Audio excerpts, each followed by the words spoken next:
Good day po sa inyong lahat mga Kabags TV, at ngayong araw po ay heto na naman po at naulit po yung problema natin nung nakaraan.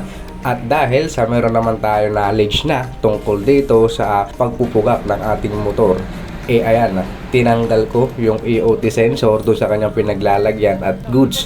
At maganda na ulit yung takbo niya. Yun nga lang, nagkakaroon ng check engine. Pero ngayong araw, ibabalik ko na itong ating stock na pipe dito sa ating motor. At yung MT8 ay ating munang pagpapahingahin. So saka na natin ang gagamitin mga bags. Gusto ko lang pong i-share sa inyo yung experience ko dito sa MT8 racing pipe na to. At napakasulit, napakaganda, ang sarap sa tenga mga bags.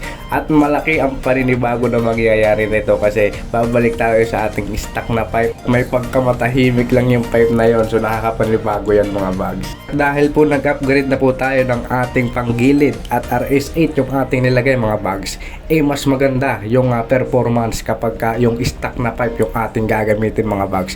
Kung bago ka pa lang po sa akin channel, subscribe ka na po and click the notification bell for more upcoming videos natin mga bags. At heto na po, balik na po tayo dito sa ating video mga bags. At ayan, at unti-unti na pong tinatanggal yung cover nitong ating tambucho. At yan na din po ang ating ilalagay sa ating stock na pipe.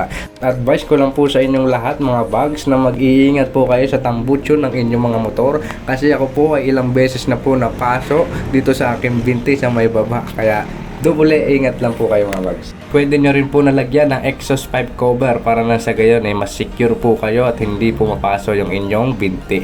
Nailagay na po yung ating pipe na stock at ngayon naman po ay syempre i-reset ECU natin yan mga bags. So napaka-importante niya kapag po kayo ay magpapalit ng pipe. Tingin ko sa kadahilanan kung bakit nagiging mapugak yung aking motor dahil sa na-reset ECU ko naman, kaya lang tingin ko mas kailangan ang gawin doon ay remap.